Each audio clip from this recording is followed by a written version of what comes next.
Hello and welcome to What Women Want Today podcast, season 3, the Soul Sister series, where we will tackle tough topics straight from our heart to yours. I'm Terry Kellums, your host and coach for women who struggle to find meaning and fulfillment in midlife.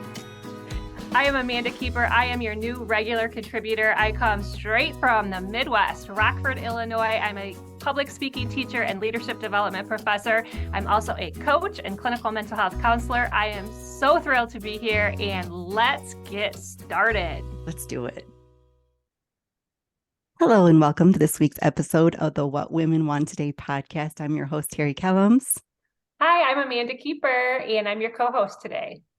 So today, Amanda and I are pretty much like geeked out on what we're going to discuss. We have a guest on the show, Dr. Valerie Cacho. Cacho? I always murder people's last names. No worries, me too. Dr. Valerie is an integrative medicine doctor. I just lost my whole train of thought. I'm so sorry.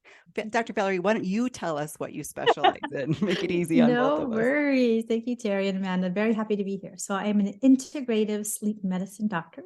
So my background is in internal medicine, so Doctors for Adults, which is a 3-year residency program. Then I did another year fellowship in sleep medicine. And then through the University of Arizona, through Dr. Andrew Weil's program, I did his online integrative program. And so the way I practice is integrative sleep medicine. So just teaching people how to sleep better, people who have a hard time falling asleep, staying asleep, or have issues with their energy throughout the day.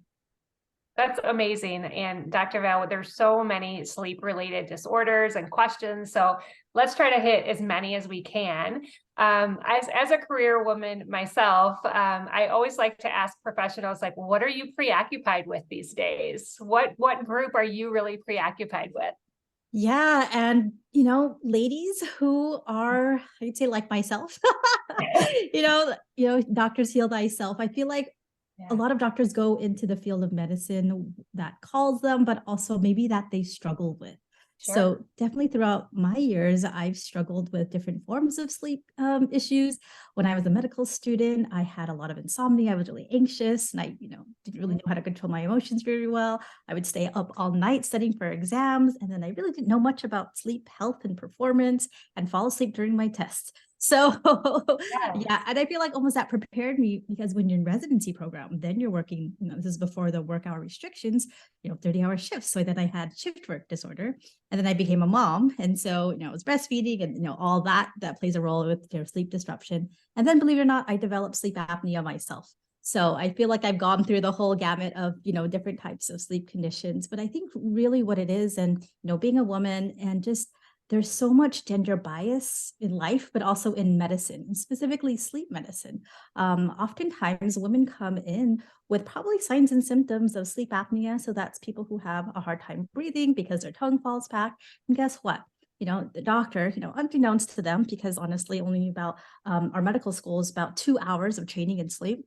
And about 2 hours of training in menopause, if that. So just not a lot of doctors are really aware of this. But for women, we're given a blood test to get our thyroid checked, or maybe we're given an antidepressant and we're told that, oh, you're just depressed, that's why you're tired.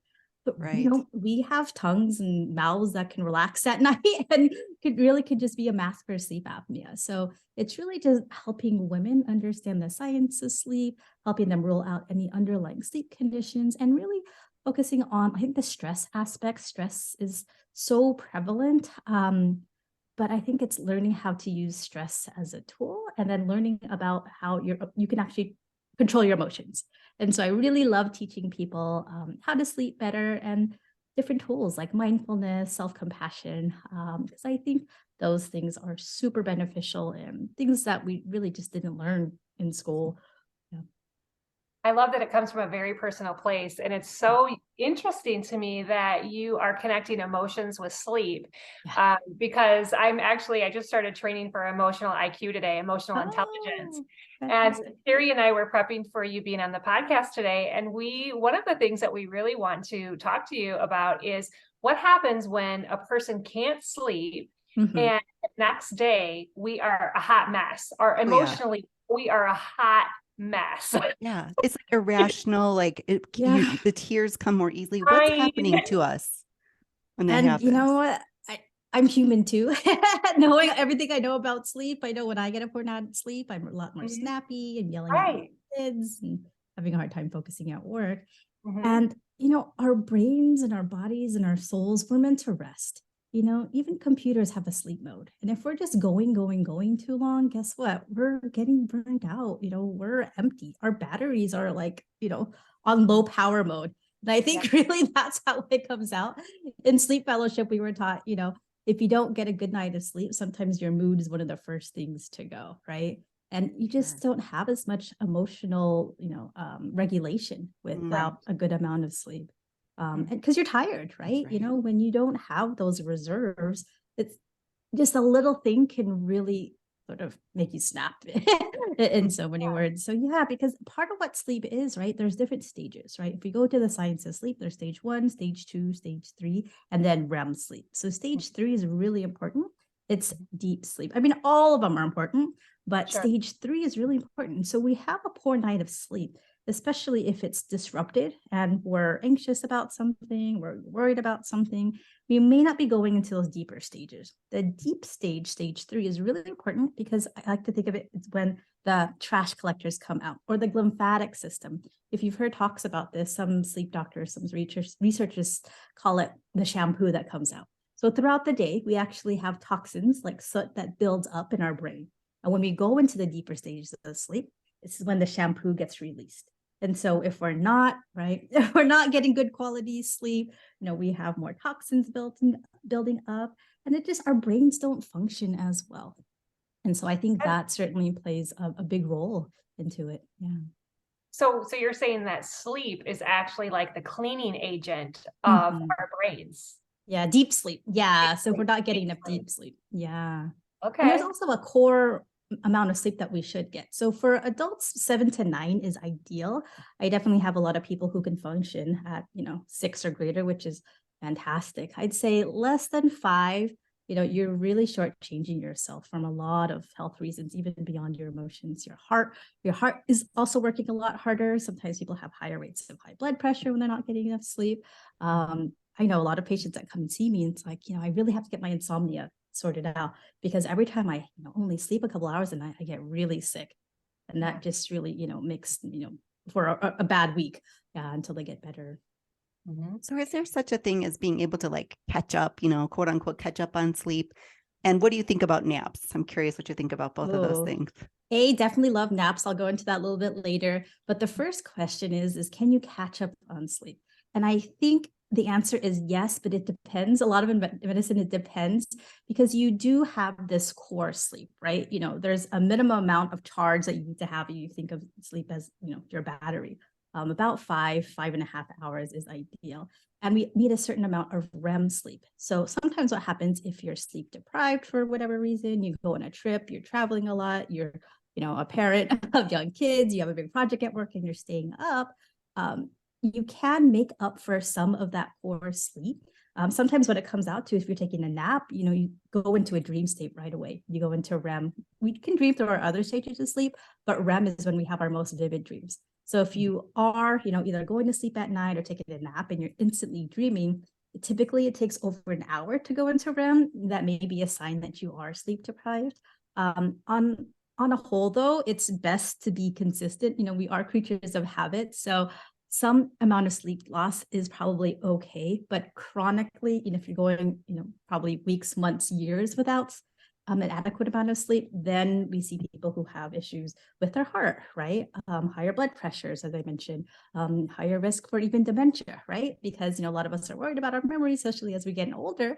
But that cleaning system doesn't come out. And so those proteins, those toxins are actually getting built up.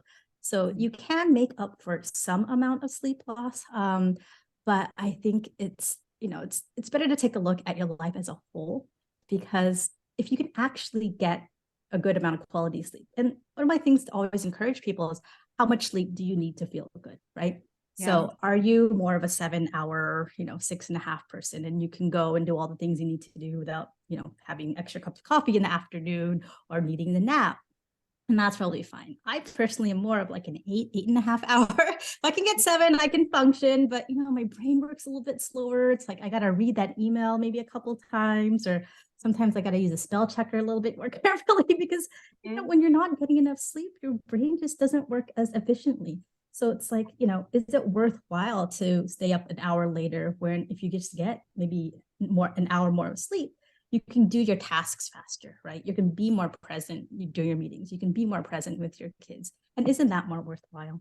Yeah. 100%. The benefits are so vast. So when you have a new patient come in, what kind of assessment do you take them through? Ooh, my assessment is pretty long. I have a pretty thorough questionnaire. I like to break it down to the framework of mind, body, and soul. So mind, what are your thoughts about sleep? What's your mindset about sleep? Sometimes people come in and they say, I'm a bad sleeper. And I'm like, well, sleep is natural. It's like breathing. Are you bad at breathing? Right?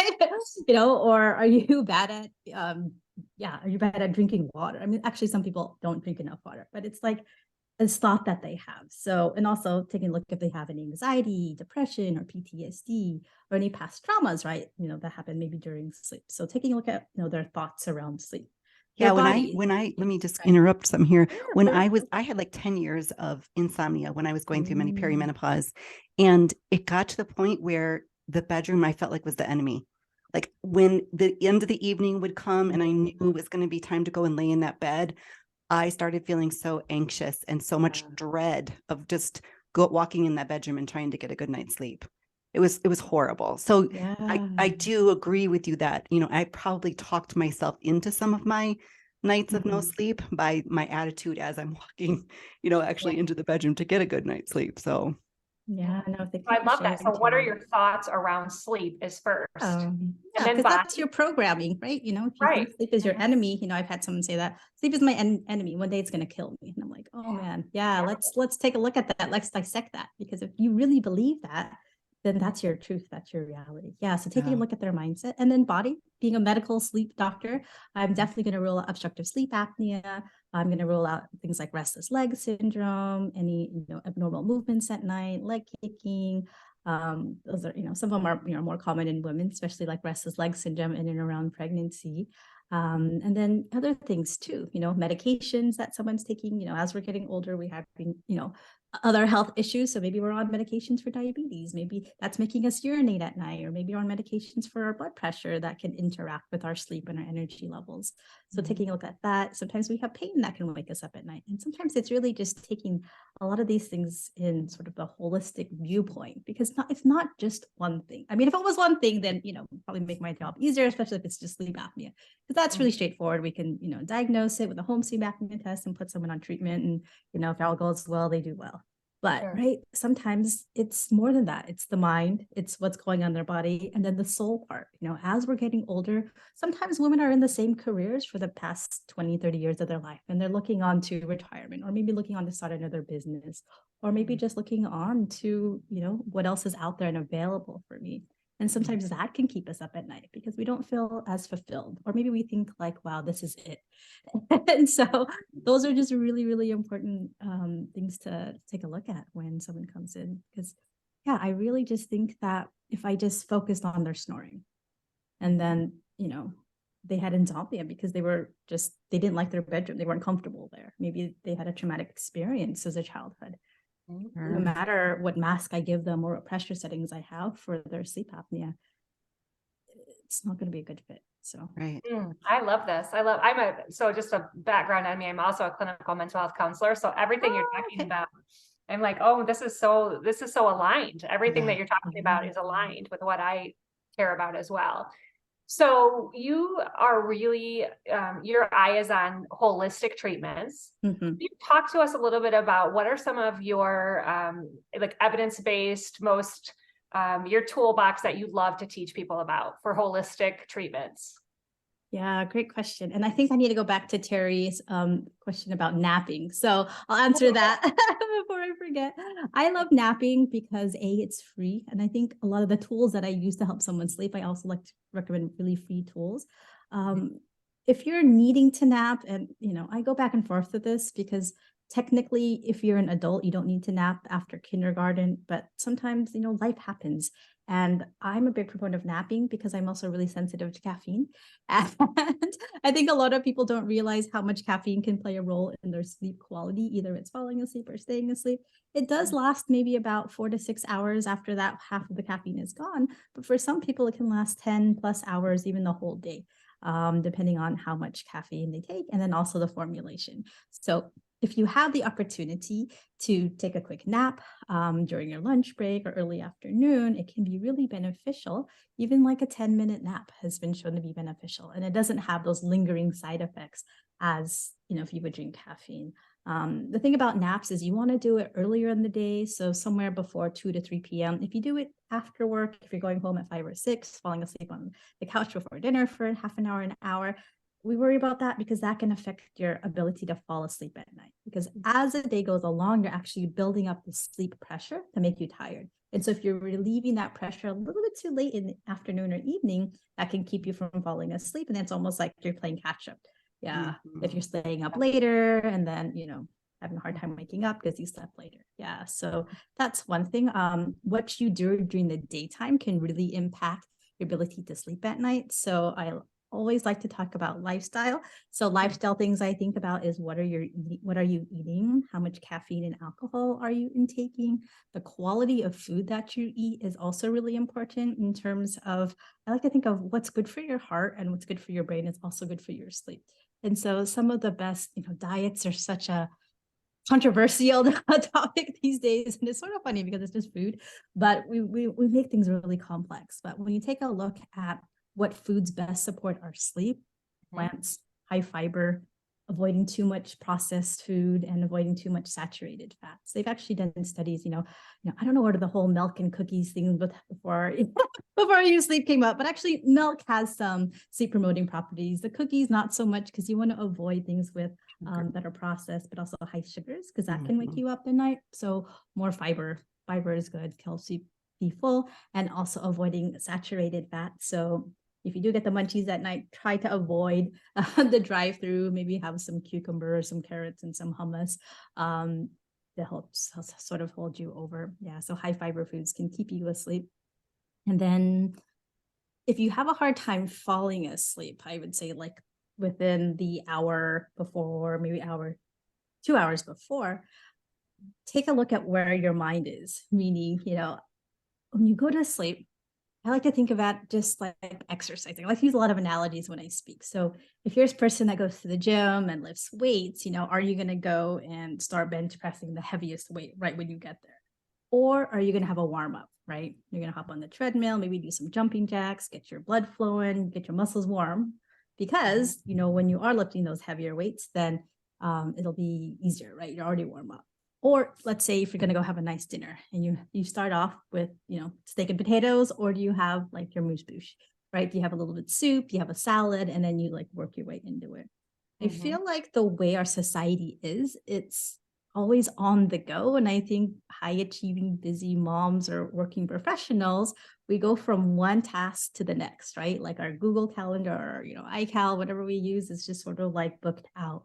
And if we don't have those moments around the daytime to hit the pause, and especially if you don't have them in the early afternoon or evening, our brain is just used to firing and it's just going to keep going and going and going. And so I think we're trained, and this is I sort of tell my kids, okay, stay in your room, put your head on the pillow and just go to sleep. But you got to have that wind down. So you got to make sure, okay, we do the bath, you brush your teeth, you have those rituals, you're reading a book, you're listening to a story, maybe you're doing some breathing exercises.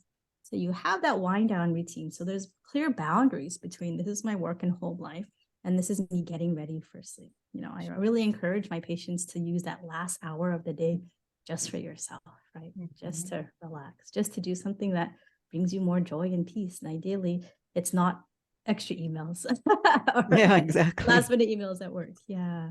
So having that wind down routine is really important. And then also staying asleep. Sometimes that's one of the biggest questions I always get. That's the hardest for me, staying asleep. Me and my husband both tend to wake up somewhere around 2:00 in the morning, whether it's a trip to the bathroom or it's just that time of night I don't understand. But yeah, and then the rest of the night is just kind of, not quality. And it's really interesting, Terry. I'm wondering what time you go to sleep, because sometimes what happens if you're going to sleep on average, maybe 9 or 10 or 11, and you're waking up around 2, you could be like 2 or 3 sleep cycles in, right? You may be already hitting that core sleep time. And so same thing, the longer you're awake, the sleepier you get. The more sleep you get, the less sleepy you are. So you could be relieving some of that sleep pressure. So when you do wake up, for whatever reason, hear a noise, have to go to the bathroom, maybe someone's snoring, maybe you're snoring and you don't know, it's harder to go back to sleep because you're not as tired. So sort of learning the science of sleep, but then also sleep happens when our brain waves slow down. So what are the tools that I can use to help my brain waves slow down? So I'm a big fan of breathing exercise, because I did train with Dr. Andrew Weil. He talks a lot about the 4-7-8 breathing technique. So you inhale for 4, hold for 7, slowly exhale for 8. You do that 4 times. Sometimes by the 3rd or 4th breath, I'm already yawning. Another thing I like to recommend is guided imagery. I'm a real big fan of guided imagery. So imagining yourself in a place where you had the best sleep of your life. Maybe you're back in your childhood bedroom where it was so cozy and comfortable and you were just surrounded by your favorite stuffed animals and you had no care in the world. You didn't have to think about bills. You didn't have to think about presentations.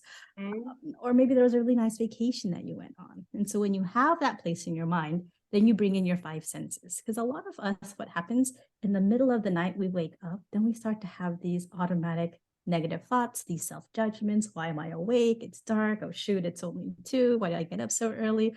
I have to count down. Okay, if I get 3 more hours of sleep, I'll probably be okay. But if I don't fall back asleep, should I wake up? Should I take something? Should I go on Facebook? There's all the things that happen. But if we can get our state of mind into a place that's relaxing, that's calm, I like to recommend I don't know if you've heard of the 5 senses exercise. So if you can think of the place that's really relaxing, and then you go through your 5 senses, because if you can anchor your brain in something calm and relaxing, it's really helpful. So imagine, I'm a big fan of Hawaii. I used to live there. And so I just think of like seeing the ocean, being, in an apartment or in a hotel room where you can see the ocean. And because I'm there in a bedroom, seeing the ocean, name 5 things that I can see. So I go through those senses. And then 4 things that I can feel, right? The warmth of the sun, right? I can feel the wind blowing, right? And then, what's the next sense? 3 things that I can hear, 2 things that I can smell, and then 1 thing that I can taste. And if you're really focused on going through that exercise, it's super hard for your brain to keep firing on the to-do list. Oh, it's only 2 o'clock. Now it's only 3 o'clock. So that one, breathing, using the power of your imagination. I'm also I try 99 bottles of beer on the wall, but it doesn't work very much. Oh, it doesn't work. Okay. I mean, sometimes it can. So the thing about these different mind-body practices, just like regular exercise, it's the one that you'll do. And if you think about like when you're exercising, right, you're exercising your biceps, right? It's the continual practice, right? You have this part of your brain called the parasympathetic response, or that parasympathetic drive. It's the opposite of the sympathetic drive, right? Sympathetic is our stress response. Parasympathetic is a relaxation response. So if you find an exercise that you like, something that you can do on a regular basis, it really helps when we have these awakenings at night, because we can more quickly turn down that dial, turn down that stress response, and then turn up that relaxation response. So those are probably 2 of my favorites. Yeah. I would love. Oh, go ahead, Amanda. Oh, you go ahead, Terry. I was gonna say I'd love to know what you think about like supplements and sleeping pills. Let's touch on that briefly. Yeah, it depends on the reason. So prescription sleeping pills, I like to think of their utility as I do like opiate medications or pain medications. They definitely have their place. You fall and you break your arm, your bone is broken, it's really painful. So we're going to give you some pain medications when you go in the hospital, but it doesn't do anything to fix that broken bone, right? It takes some of the pain away, takes some of the symptoms away, just like the sleeping pill. So sleep happens when your brain waves slow down. Sleeping pills really can work. I'd say a lot of the patients that I see have tried 4, 5, 6, 7, 10, all of the FDA approved and non-FDA approved medications for sleep and still can't sleep. So that tells me the answer is not in the pill. It's trying to figure out, why is their brain so hyper aroused, right? How can we help them slow down? How can we work on that parasympathetic response to make it more of a reflex instead of something that they struggle with? With that said, right, death in the family, post-hospitalization, right? There's a lot of reasons why people can have difficulty with their sleep. It's just if they're on it a long time, there can be side effects, especially for women. So zolpidem, also known as Ambien, is the first FDA approved medication that had a lower dosage recommendation for gender, for women. Why? Because women can metabolize the medication differently, and women can have more complex sleep behaviors. So this medication works on a part of your brain called the GABA system, which is a neurotransmitter. And sometimes what can happen is, you're unconscious, you're asleep, but your body can still do funny things. So sleepwalking, sleep talking, sleep eating. I had a patient that told me she drove to 7-Eleven, bought an energy drink, came home, had no idea how she got in her car and drove, had no idea how she paid for the energy drink, but she did. And it's so scary to hear that, because, and you take a look at the research, some of these sleeping pills really only give you about 20 to 30 minutes more sleep. That's all the side effects. So yeah, not a big fan of them for long-term, 3 weeks or more, 1 week, more than 1 month. If you have insomnia, cognitive behavioral therapy for insomnia is really what's most helpful.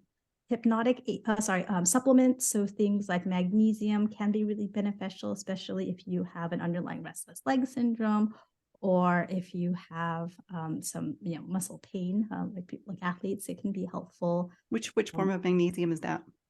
Oh, yeah, there's so many different forms of magnesium, but magnesium glycinate or magnesium trionate are more helpful, or the ones that I tend to recommend more because they cause less GI upset. Magnesium oxide, magnesium citrate can cause a lot of diarrhea, and that definitely can keep you from sleeping. So you don't want to use that one. And then magnesium glycinate is just absorbed better, right? So some of them aren't as absorbed as well as others.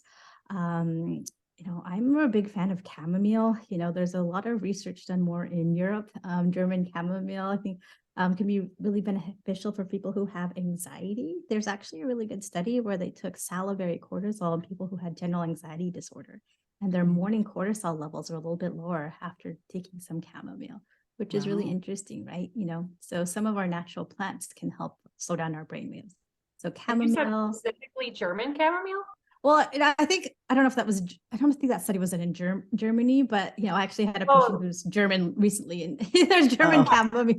But I think there's just different formulations. Yeah, I mean different I don't know formulations, but just different plant varieties. Plant varieties. Yeah, thank you, Terry. That's what I was going for. So I'm guessing though, if you're going to drink chamomile tea, you're going to want to do that closer to after dinner rather than closer to bed, because now we would have another reason to get up and use the bathroom in the middle of the night. But there's also tinctures or supplement form. L-theanine is actually really popular. Let's see, passion flower, hops, lavender. I'm a big fan of lavender. Lavender also works on GABA. A lot of times in the past, doctors use a lot of benzodiazepines, anti-anxiety medications that are sedating to help people sleep. There's been studies in nursing homes where elderly people, we don't want them to be on benzos because they can wake up and fall and break their hip because it makes them feel really drowsy and unstable. And so they've actually used lavender in terms of satchels or, near their bedside or diffuser, and they actually help people fall asleep faster, stay asleep, and it helps with the withdrawal symptoms of the benzodiazepines as well. So it's really phenomenal, and you don't see the same side effects. So plants are really, really powerful in that sense. What about melatonin? I've heard so many varying opinions on melatonin. I just made a video on my YouTube channel about that, so I could talk a lot. But in short, as we get older, we have less melatonin secreted deep inside our brain in the pineal gland. So the age is somewhere around 55 to 60. Melatonin is part of our circadian rhythm, and that's based on light, darkness, and melatonin. So our circadian rhythm, basically, it's our internal clock. So from a medical standpoint, people who can benefit from melatonin are people who have issues with jet lag, maybe shift work. There's a condition called REM behavior disorder where people act out their dreams. And that's where melatonin, we typically use it. We don't often use melatonin for insomnia because it doesn't work. I mean, if you're a night owl trying to live a day person's life, you think you have insomnia, but it's really a circadian rhythm issue. What's stronger to change our circadian clock is actually light. And so if you follow a lot of the people who talk about sleep in social media, they're always like, get out in the morning, get that sunlight, because that's really important to reset your clock. And then an hour before desired bedtime, go ahead and avoid light. The thing about melatonin as well, I don't know if we're running out of time, but it's really adulterated. There's a lot of issues with quality in the US because it's marketed more as a food rather than some countries. I think Australia is one of them. You actually need a prescription to get melatonin. And even a study more recently for kids, melatonin gummies had CBD in it. And, the manufacturers aren't telling us that. So you Jeez. got to be a little bit careful. There may not even be melatonin in there, but I'd say for most people, it doesn't necessarily work unless you're, shift worker, you're jet lagged. But those other things, like magnesium and passion flower and chamomile, I think those are a little bit more beneficial. One thing though, for women, if you are going through menopause and you do have some difficulty with sleeping, some reports do show 3 milligrams of melatonin help. That can help with actually anxiety and even our bone health. So there's benefits for melatonin beyond sleep. So I think melatonin, there's more research that's going to be available about it. Hopefully, if you take it, it's a high quality melatonin, but it can lower blood pressure. It can cause vivid dreams. It can cause like a hangover effect the next day. So it's not without any untoward side effects, even though it's a supplement. And isn't this sort of like, a lot of people think, and my husband is one of these, and I'm throwing him under the bus right now, but like, if 1 milligram works, then 10 milligrams must be great. So, I mean, it's not one of those things you want to like jump into 10 milligrams. Like you want to just start at a low dose, right? Yeah, because really how much your brain is emitting is 0.3 milligrams. The thing about this is we don't really know how much is absorbed and actually how much crosses the blood-brain barrier to go into, where you need it. So it's a little bit of a tricky situation. Yeah. So always talk to, your licensed healthcare professional if you're going to start a new supplement or a supplement that looks like candy. You just be careful, right? Yeah. And you mentioned CBD too. I'm sorry, Amanda. I just want to touch on CBD real quick before we move on.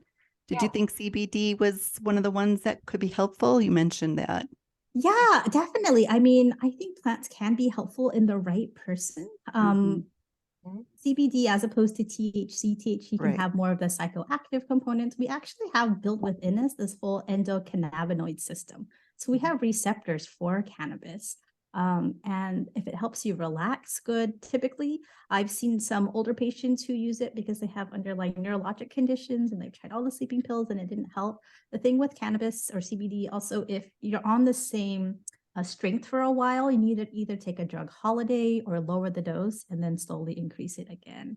CBD, I think, is really popular, but there's other different components of the cannabis plant. Also CBN. I think there's going to be more research and more about that coming out. Yeah, it's still unfortunately part of the Schedule 1, so it's sort of a felony, right, for doctors to prescribe it. But I think some states do allow it for different medical reasons. Hey, sorry, Amanda. Yeah. No, that was such an important question because I know, like, I live in Illinois and right now it's legal, and so a lot of people are using it for different reasons, and that's one of them. But I am fascinated by some of the disorders. Can you tell us about night terrors? Like people that wake up with night terrors. Specifically, I've had a lot of people, and I've had experience with it too, but it like starts with children. And there's some special cases that, like, for example, my son is 17 and he's still having them. Yeah, it's so interesting. I feel like I've been hearing a lot more about night terrors within the past week or two. So I've been looking at some of the more research to make sure I'm up to date. But night terrors, right? It's people who are unaware, can wake up screaming, yelling. And if you try to talk to them, it could make it worse. And in the morning, they just have no recollection. No recall at all. Yeah, it's classified under parasomnias, which is just abnormal event at night. It's sort of the generic term. What it is, you have different stages of sleep, right? So stage 1, stage 2, stage 3, and then REM. Typically, they happen during stage 3 sleep, which is our deep sleep, when our brain waves are really, really slow, but our muscles can still do things. So kids have a lot more deep sleep up until they go through puberty. That's why kids do a lot more sleepwalking, sleep talking. From a medical standpoint, we want to make sure that seizures are ruled out because sometimes seizures can look like this. But really, it could be stress. It could be alcohol. It could be stimulant medications, but it's fragmented sleep. So if you have disruptions in those sleep stages, I'd say probably most commonly is sleep deprivation from stress or even untreated sleep apnea. You can have these sort of vocalizations that are really, really scary. Before we moved back from Hawaii to California, I used to live in Hawaii. We spent a month in California just visiting friends. And my daughter, she was 4 at that time. She had like a whole week of night terrors. And so being in a new environment, her sleep schedule was off. She was probably sleep deprived.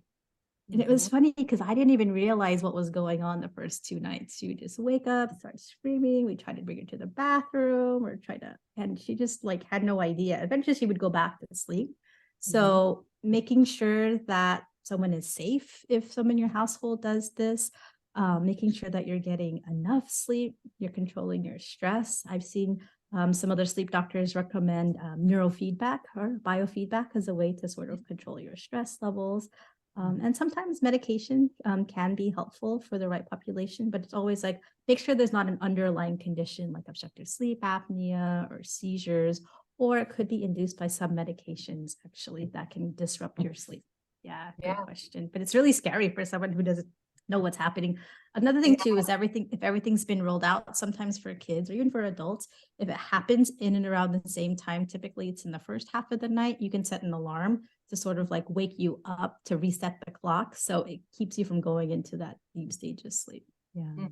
Fascinating. Yeah, I'm getting ready to put my son into a sleep study because it's been going on from like 2 to 17. And like he's consistently, Amanda, with no breaks in between, like consistently. Yeah. Yeah. And he's been to the doctor about it and they're just like, well, they outgrow it. And, I'm just like, he's embarrassed because every time his friends are over, like he wakes up every single night and he's like, it's always competitive. He's like playing Fortnite or he's an anxious kid, I think, and he sounds like a vivid dreamer. So he's like reliving his dreams when actually, Yeah. So another question I have, and I think I might be more related to perimenopause, but so I have this thing where when I put my head down, it feels like someone has like kickstarted my heart and I have more adrenaline than I had all day long. Have you heard of that? Interesting. Well, not specific. Actually, my husband actually has been having issues with palpitations? Like your heart's going when you're laying down, or it's like you just woke up like more adrenaline than you've ever had in your whole life. But it's when you put your head down on the pillow. It's bizarre. I'm wondering if there's a specific timing to it. So there's a nice graph that I like to show patients. It shows on one side the homeostatic sleep drive, right? That's the longer you're awake, the sleepier you get. And then the other one is our circadian rhythm, which, if you live in countries that take a nap in the afternoon, the whole siesta time, we do have a little bit of a dip in the afternoon and then a second wind. So sometimes our circadian rhythm, it peaks before it goes down. So I'm wondering if you're just having that second wind, or I don't know if your sleep is disrupted and there's maybe unconscious or subconscious thoughts about sleeping that can cause that. And then fluctuations in our hormones sometimes can cause palpitations, can cause insomnia. When we lose that progesterone, when we lose that estrogen, it can come up with difficulty falling asleep, difficulty staying asleep. 40 to 60% of women in and around perimenopause have difficulty with their sleep, and that number is way too high because there's not enough of us out there to help be able to teach people. So from a one-on-one standpoint, I should say. Yeah, I think it was interesting, and we've heard this in multiple reports now, that the people, doctors or specialists that actually had time in studying menopause is so rare. Like you said, what, a 2-hour class on it or something, or a 2-hour module. Exactly. Yeah. I think we're starting to make progress, but I feel like we have a long way to go. I've been doing these talks with women for like almost 3 years now, and it's crazy, the fluctuation of information from one person or one area of the country to the next. I feel like there's so much more we can do to educate women, but it's going to have to start somewhere higher than us because we don't have the knowledge. So I think it's interesting now that, and especially like in the UK, they're really, I think, a little bit ahead of us in the United States as far as menopause goes. But I love these conversations. I really appreciate you sharing your knowledge with us today about how that's all impacted for women in midlife. But I have one more question before we wrap up today. can you just talk briefly, because you kind of touched on it in a few different spots, but Mhm. I like to kind of like wrap it up in a package. Like, what's the importance of sleep hygiene? Can you talk Sleep about that a little bit? hygiene. Yeah. So it's so funny. I have a blog and I'm going to write about sleep hygiene. I think next month I was just doing my programming. And I'm like, should I even use that word sleep hygiene? Is that a triggering word for people now? So sleep hygiene basically just refers to the habits that you do at night before you fall asleep. Okay. And so people who have insomnia are the best at sleep hygiene, right? They sleep in a dark room, they sleep in a quiet room, their pillow is comfortable, their bed is comfortable. Maybe they've tried 3 or 4 beds, right? They stopped drinking caffeine, they stopped drinking alcohol. They've really changed all their habits. And so I would say for most people, I think understanding what you're doing that's keeping you from, good quality sleep is really important, because for any behavior change, that self-awareness is really helpful. I think I'd say for a lot of people, if I could put money on it, if I was a betting person, I would say too much caffeine, too much light, not enough stress management, and then not enough movement. Yeah, I would say probably those are the big ones. Those are huge ones, but those are probably the big ones. And That I was a saw great something on your Instagram Yeah. account too, where you were talking about, like the bedrooms for 2 things, right? Oh Sleep yeah, for and sleep and intimacy. intercourse. Yeah. Yeah, because I think that's the thing about it. We have our brain works in terms of associations. So, if you have young kids, when your kids were little, they probably had their favorite stuffed animal, their favorite blanket, and they use that to help soothe them to go to bed. A lot of times now, I think we're taught and trained and marketed that our bedrooms should be comfortable. We should have the most comfortable bed. And with that said, now our beds have become recliners where we're Yeah. on our phones. Maybe, for people who were going through the pandemic and working from home, we're working in bed, we're eating in bed, they were doing all their wakefulness things in bed. And then when your brain starts to make that connection with the bed being a place to be awake, guess what? It's going to be harder to sleep at night. So you really want to make sure that your bed is just for sleep and intimacy. Yeah. And even your bedroom, if you have that opportunity. Right. Yeah. No, try not to have your desk in there that you work from. Try not to have your exercise machine, your treadmill, your bike, or whatever. That was one of my favorite tips I learned really early on in my insomnia cycle, because me and my husband used to literally wake up and then he'd go grab us a cup of coffee and we would sit in our bed and drink coffee. Yeah. Because it's comfortable, right? Well, Especially if it's cold yeah. outside. And yeah, it's cold. You're comfortable. You don't want to get It's out of bed anyway. cozy. So, Yeah, I and get it. But yeah, if you have insomnia, you definitely do any type of wakeful activities outside. So some of my patients, if they don't have a lot of space, can you just sit on the floor, put a pillow on the floor, and at least you're not in your bed. And right. So that it's a little bit of a barrier between them. Yeah. Yeah.